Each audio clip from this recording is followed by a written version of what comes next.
നമസ്തേ. ഞാൻ ഇന്ന് പറയാൻ ഉദ്ദേശിക്കുന്നത് മള്ളിയൂർ ശങ്കരൻ നമ്പൂതിരി എന്ന് പറയുന്ന ഒരു മഹാവ്യക്തിയെക്കുറിച്ചും മള്ളിയൂർ ഗണപതി ക്ഷേത്രത്തെക്കുറിച്ചുമാണ്. മള്ളിയൂർ ഗണപതി ക്ഷേത്രം എന്ന് പറയുന്നത് കോട്ടയം ജില്ലയിൽ ഉള്ള ഒരു സ്ഥലത്താണ് സ്ഥിതി ചെയ്യുന്നത്. അടുത്ത കാലത്തായി എനിക്ക് അവിടെ പോകാനുള്ള ഒരവസരം ഉണ്ടായി. വളരെ കാലമായി ഞാൻ ആഗ്രഹിക്കുന്ന ഒന്നായിരുന്നു അവിടുത്തെ ദർശനം. മള്ളിയൂർ ഗണപതി, അതായത് ഉണ്ണി ഗണപതിയുടെ മടിയിൽ ഉണ്ണികൃഷ്ണൻ, സാക്ഷാൽ അമ്പാടി കൃഷ്ണൻ ഇരിക്കുന്നു.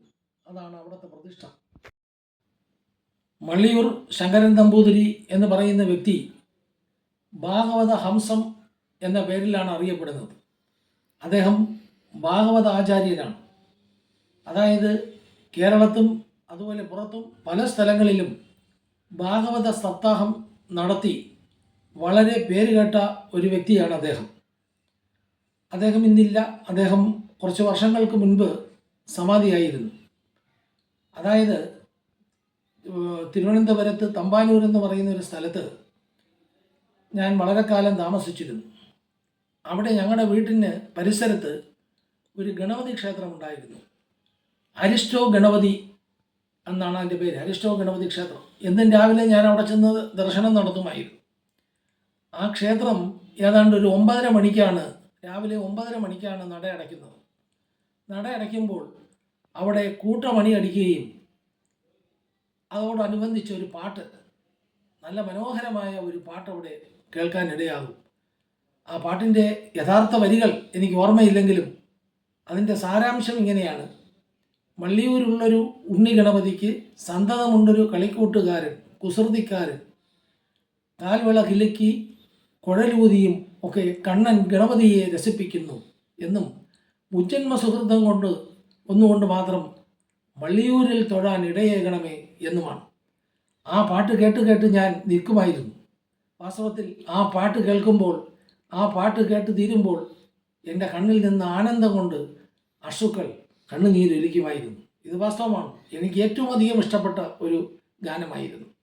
ഞാനിന്ന് തമ്പാനൂരല്ല താമസിക്കുന്നത്, മറ്റൊരു സ്ഥലത്ത്, തിരുവനന്തപുരത്ത് മറ്റൊരു സ്ഥലത്താണ് താമസിക്കുന്നത്. അതിൻ്റെ പരിസരത്ത് ഒരു അമ്പലമുണ്ട്. അവിടെയും ഈ പാട്ട് ഞാൻ വന്ന ഇടയ്ക്ക് 3-4 പ്രാവശ്യം കേൾക്കാനിടയായി. കേൾക്കുമ്പോഴെല്ലാം ഞാൻ വെളിയിൽ നിന്ന് വളരെ കൗതുകത്തോടെ, വളരെ ഭക്തിയോടെ ആ പാട്ട് ശ്രവിക്കുമായിരുന്നു. അപ്പോൾ മള്ളിയൂർ എന്ന് പറയുന്ന വ്യക്തിയെക്കുറിച്ചും ഈ ശങ്കരൻ നമ്പൂതിരി എന്ന് പറയുന്ന മഹാനുഭാവനെക്കുറിച്ചും ഞാൻ നേരത്തെ തന്നെ കേട്ടിട്ടുള്ളതാണ്. അദ്ദേഹത്തിൻ്റെ മരണവാർത്തയല്ല, സമാധി വാർത്ത എന്ന് തന്നെ പറയണം, പത്രത്തിൽ വന്നു. അത് വളരെ വിപുലമായ തോതിൽ ഞാൻ വായിക്കുകയുമുണ്ടായിരുന്നു. വർഷങ്ങൾക്ക് മുൻപ് അദ്ദേഹം അദ്ദേഹത്തിൻ്റെ ബാല്യകാലത്ത് അദ്ദേഹത്തിൻ്റെ നാട്ടിൽ ഒരു കാട്ടിൽ, കൊടുങ്കാറ്റിൻ്റെ നടുവിൽ ഇടിഞ്ഞു പൊളിഞ്ഞ ഒരു ഗണപതി ക്ഷേത്രം ഉണ്ടായിരുന്നു എന്നാണ് പറയുന്നത്. അപ്പോൾ ബാല്യത്തിൽ തന്നെ ഇദ്ദേഹം വളരെ ശാരീരികമായി അസ്വസ്ഥതയുള്ള ആളായിരുന്നു. ജീവിതത്തിൽ പല പ്രതിസന്ധികളും ഒക്കെ ഉണ്ടായിരുന്നു. അപ്പോൾ അദ്ദേഹത്തിൻ്റെ അമ്മ അദ്ദേഹത്തോട് നിർദ്ദേശിച്ചു, നീ ഗുരുവായൂരപ്പനെ ഭജിക്കൂ എന്നാണ് പറഞ്ഞത്. എന്തായാലും അദ്ദേഹം ഗണപതിയുടെ പ്രതിഷ്ഠയുടെ മുമ്പിൽ ഇരുന്നു കൊണ്ട് ഭാഗവതം വായിക്കാൻ തുടങ്ങി എന്നുള്ളതാണ്. അങ്ങനെ ഗണപതിയിൽ അദ്ദേഹം ഗുരുവായൂരപ്പനെ അല്ലെങ്കിൽ ശ്രീകൃഷ്ണനെ കണ്ടു എന്നുള്ളതാണ്. അങ്ങനെ അദ്ദേഹത്തിന് ഒരു ഉൾക്കാഴ്ചപ്പാടുണ്ടായി. ഉണ്ണി ഗണപതിയുടെ മടിയിലിരിക്കുന്ന ഉണ്ണികൃഷ്ണൻ, അമ്പാടി കൃഷ്ണൻ, അങ്ങനെ ഒരു ഉൾക്കാഴ്ചയുണ്ടായി. അതിൻ്റെ ഫലമായിട്ടാണ് ആ പ്രതിഷ്ഠ അവിടെ നടത്തിയിരിക്കുന്നത്. ഏതായാലും അതിനുശേഷം അദ്ദേഹം പിന്നീട് ഗുരുവായൂർ പോയി. പടപ്പ നമ്പൂതിരി ആണ് അദ്ദേഹത്തിൻ്റെ ഗുരു. ഭാഗവതം ആദ്യമായി അദ്ദേഹത്തിന് പറഞ്ഞു കൊടുക്കുന്നത് പടപ്പ നമ്പൂതിരിയാണ്. ബാല്യത്തിൽ തന്നെ അദ്ദേഹം സംസ്കൃതവും വേദങ്ങളും ഒക്കെ അഭ്യസിക്കുകയും വളരെ അഗാധമായ ഒരു പണ്ഡിതനായിരുന്നു അദ്ദേഹം എന്ന് പറയാതിരിക്കാൻ നിർവാഹമില്ല. ഏതായാലും അങ്ങനെ അദ്ദേഹം ഭാഗവതം വായിക്കാൻ തുടങ്ങി. ഭാഗവതം മറ്റുള്ളവർക്ക് പറഞ്ഞു കൊടുക്കാൻ തുടങ്ങി. ഇദ്ദേഹത്തിൻ്റെ ശാരീരിക അസ്വസ്ഥത വളരെയേറെ, അപ്പോഴാണ് ഗുരുവായൂരപ്പൻ അദ്ദേഹത്തിന് ഉൾവിളി ഉണ്ടാകുകയും ഗുരുവായൂരപ്പൻ്റെ ദർശനത്തിൽ ഗുരുവായൂരപ്പൻ പറയുകയാണ്, നീ സൂര്യ നമസ്കരിക്കുക, അതായത് സൂര്യ നമസ്കാരം നടത്തൂ എന്ന്. അങ്ങനെ അദ്ദേഹം പതിവായി സൂര്യ നമസ്കാരം, എന്നും സൂര്യ നമസ്കാരം നടത്തുകയും ഗായത്രി മന്ത്രം ജപിക്കുകയും ചെയ്യുമായിരുന്നു. ഒരു ദിവസം തന്നെ അദ്ദേഹം എത്രയോ തവണ ഗായത്രി ജപം നടത്തുമായിരുന്നു. അദ്ദേഹത്തിനെ സംബന്ധിച്ചിടത്തോളം ഗണപതിയും അതുപോലെ തന്നെ ഉണ്ണികൃഷ്ണൻ, സാക്ഷാൽ ശ്രീനാരായണൻ, എല്ലാമായിരുന്നു ശ്രീനാരായണൻ അല്ലെങ്കിൽ ഉണ്ണികൃഷ്ണൻ. അങ്ങനെ അദ്ദേഹം വളരെ വലിയ ഭാഗവത ആചാര്യൻ എന്ന പേരിന് അർഹനായി.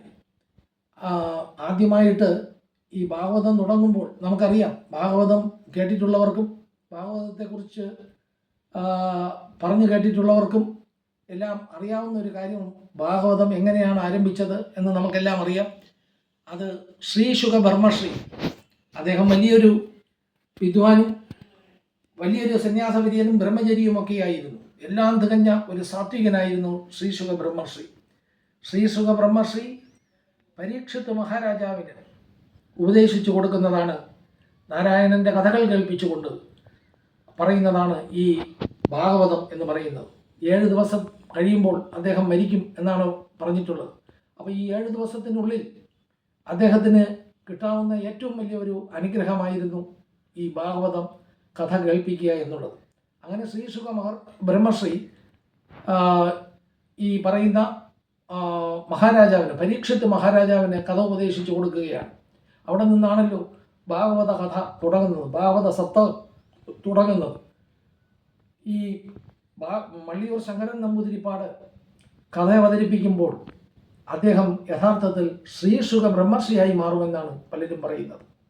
ശ്രീ ശുക ബ്രഹ്മർഷി എങ്ങനെയാണോ പരീക്ഷിത്ത് മഹാരാജാവിന് പറഞ്ഞു കൊടുത്തത്, അതേപോലെയാണ് അദ്ദേഹം മറ്റുള്ളവർക്കും പറഞ്ഞു കൊടുത്തുകൊണ്ടിരുന്നത്. അദ്ദേഹത്തെ സംബന്ധിച്ചിടത്തോളം വിനയം, എളിമ, ഇതായിരുന്നു അദ്ദേഹത്തിൻ്റെ മുഖമുദ്ര. അദ്ദേഹം പറയും, കാര്യങ്ങളെല്ലാം ഹൃദയം കൊണ്ട് വേണം കാണാൻ എന്ന്. ബുദ്ധിയുള്ളവർ ഈ നാട്ടിൽ ധാരാളമുണ്ട്. ബുദ്ധി ഉപയോഗിച്ചുകൊണ്ട് പല കാര്യങ്ങളും നേടിയവരുണ്ട്. പക്ഷേ ആ ബുദ്ധി എപ്പോഴും വ്യതിചലിക്കാം, ദുർബുദ്ധിയായി മാറാം. ഹൃദയത്തിൽ ഈശ്വരനെ പ്രതിഷ്ഠിച്ചാൽ പിന്നെ മറ്റൊന്നും ആവശ്യമില്ല, ഈശ്വരനായിരിക്കും ഉപദേശം നൽകുന്നത് എന്ന്. അവിടെ ഗണപതി ക്ഷേത്രത്തിൽ ആ ഗണപതിയെയും ശ്രീകൃഷ്ണനെയും വണങ്ങിയതിന് ശേഷം പല ഭക്തന്മാരും അദ്ദേഹത്തെ നേരിട്ട് വന്ന് കാണുമായിരുന്നു. സങ്കടം ബോധിപ്പിക്കാനായി പല ഭക്തന്മാരും അദ്ദേഹത്തിൻ്റെ മുന്നിൽ വന്ന് നമസ്കരിക്കുമായിരുന്നു. അദ്ദേഹം പറയും, ഞാനൊരു പണ്ഡിതനല്ല, ഞാനൊരു ജ്യോത്സ്യനല്ല, ഞാൻ വലിയവനൊന്നുമല്ല. എൻ്റെ ഹൃദയത്തിൽ ഭഗവാൻ എന്തെങ്കിലും പറയുന്നു, അത് ഞാൻ നിങ്ങൾക്ക് പകർന്നു തരുന്നു, അത്രമാത്രമേ ഉള്ളൂ. അതിനുശേഷം, അതായത് അദ്ദേഹം മരിച്ചപ്പോൾ മലയാള ദിനപത്രത്തിൽ ഞാൻ വായിക്കുകയുണ്ടായി. വളരെയേറെ വിപുലമായ തോതിൽ വിസ്തരിച്ച് ആ മലയാള ദിനപത്രം അദ്ദേഹത്തെക്കുറിച്ച് പറയുകയുണ്ടായി. അപ്പോൾ ഒരു കാര്യം പറഞ്ഞത്, ഈ സംസാര സാഗരത്തിൽ പെട്ട് കിടക്കുന്ന മർത്യജനങ്ങൾ, അത് ഗതിയില്ലാതെ കിടക്കുന്ന മർത്യജനങ്ങളുണ്ടല്ലോ, അവർക്ക് സംസാര സാഗരത്തിൽ നിന്ന് അവരെ കരയണിപ്പിക്കാൻ അദ്ദേഹത്തിൻ്റെ ഭാഗവത സപ്താഹം സഹായകമായിട്ടുണ്ട് എന്നതാണ് പറഞ്ഞത്. വളരെയേറെ ഞാൻ ആ ക്ഷേത്രത്തിൽ വളരെ കാലമായി പോകണമെന്നാണ് ഞാൻ വിചാരിച്ചത്. ഈ കുറച്ച് ദിവസങ്ങൾക്ക് മുൻപ് ആ ക്ഷേത്രം സന്ദർശിക്കാനുള്ള മഹാഭാഗ്യം എനിക്ക് കിട്ടുകയുണ്ടായി. അപ്പോൾ ഞാൻ അദ്ദേഹത്തിൻ്റെ മകനെ കണ്ടു, മകനുമായി സംസാരിച്ചു.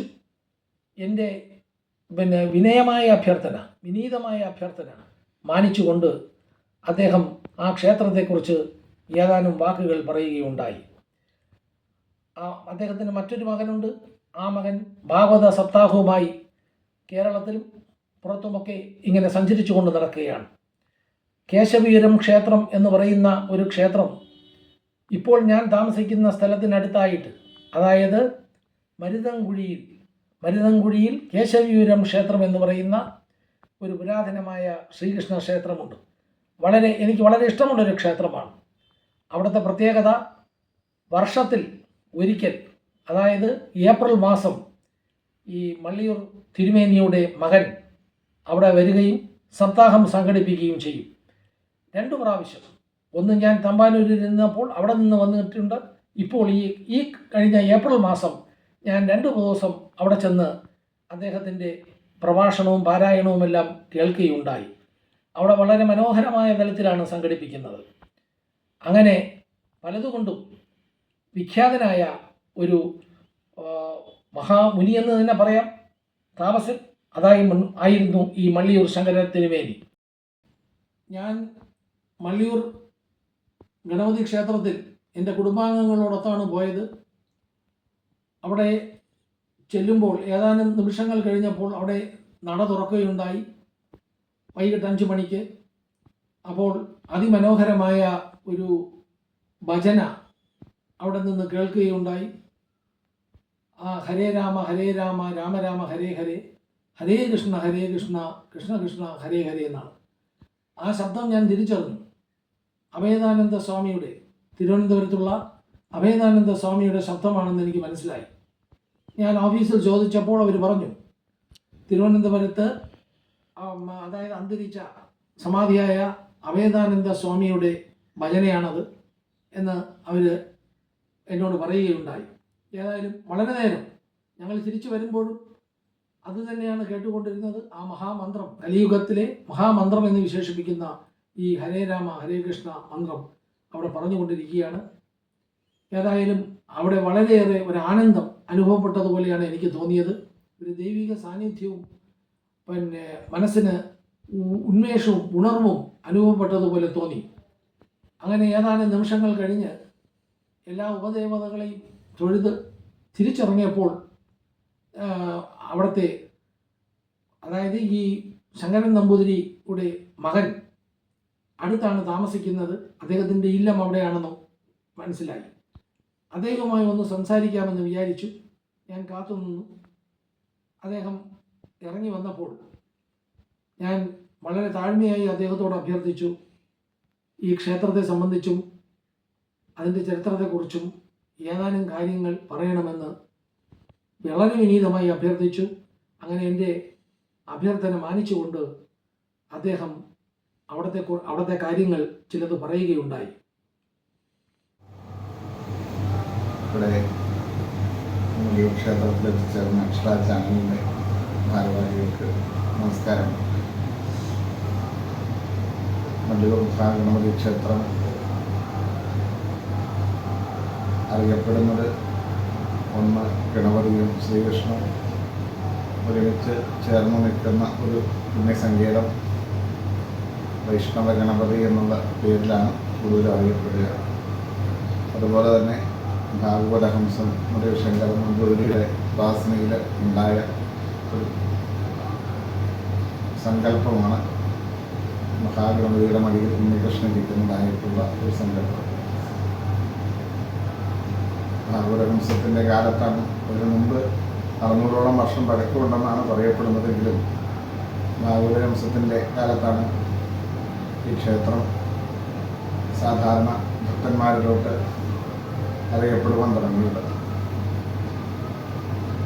ഇവിടെ പ്രധാനമായിട്ടും വിനായക ചതുർത്ഥിയാണ് ഉത്സവമായിട്ട് നടക്കുന്നത്. ഈ വർഷം ഓഗസ്റ്റ് മാസം 21-ന് കൊടിയേറി 28-ന് ആറാട്ടുകൂടി, 27-നാണ് വിനായക ചതുർത്ഥി ആഘോഷം നടക്കുക. അതിനുശേഷം മണ്ഡലക്കാലം, ആ സമയത്ത് ഏകദേശം ഒരു 60-70 ദിവസത്തോളം സംഗീതോത്സവം നടക്കാറുണ്ട്. ഇന്നിവിടെ വരുന്ന എല്ലാ അയ്യപ്പ ഭക്തന്മാർക്കും രാവിലെ മുതൽ രാത്രി വരെ അന്നദാനം. അതിനുശേഷം ഭാഗവതഹംസത്തിൻ്റെ ജയന്തി ജനുവരിയിൽ 21 തൊട്ട് ഫെബ്രുവരി 2 വരെ. ഫെബ്രുവരി 2-നാണ് ഭാഗവതഹംസ ജയന്തിയായിട്ട് നമ്മൾ ആഘോഷിക്കുന്നത്.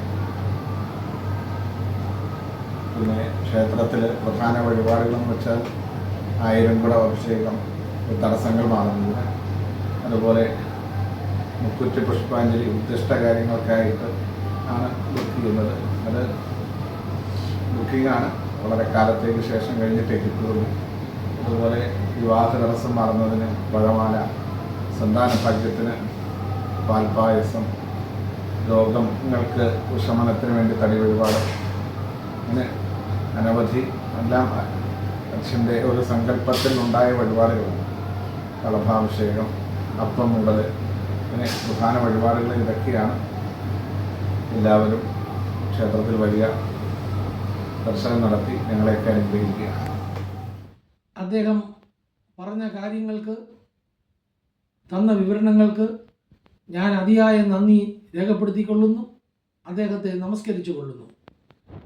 ഈ ക്ഷേത്രത്തിൽ പല ഉന്നതന്മാരും വന്നിട്ടുണ്ടെന്നാണ് അറിയപ്പെടുന്നത്. അബ്ദുൽ കലാം സാറ്, അതുപോലെ തന്നെ മുൻ മുഖ്യമന്ത്രിമാർ, കലാ സാംസ്കാരിക രംഗത്തെ പ്രമുഖർ, അങ്ങനെ പലരും, ദക്ഷിണാമൂർത്തി സ്വാമികൾ, സംഗീതജ്ഞനായ ദക്ഷിണാമൂർത്തി സ്വാമികൾ, അദ്ദേഹത്തെ വൈക്കത്തപ്പൻ്റെ അവതാരമായിട്ടും മറ്റുമാണ് സ്വാമി തന്നെ വിശേഷിപ്പിച്ചിട്ടുള്ളത്. അങ്ങനെ പല പല വ്യക്തികളും ഭക്തന്മാരും നിത്യേനെ അവിടെ ദർശനം നടത്തുന്നു. ഏതായാലും ആ ക്ഷേത്രത്തിൽ പോയപ്പോൾ ഒരു വല്ലാത്ത അനുഭൂതിയാണ് അനുഭവപ്പെട്ടത്. അതിനുശേഷവും മണിക്കൂറോളം തിരിച്ചെത്തിയപ്പോഴും നമുക്ക് ആ അനുഭൂതി ഉണ്ടായി.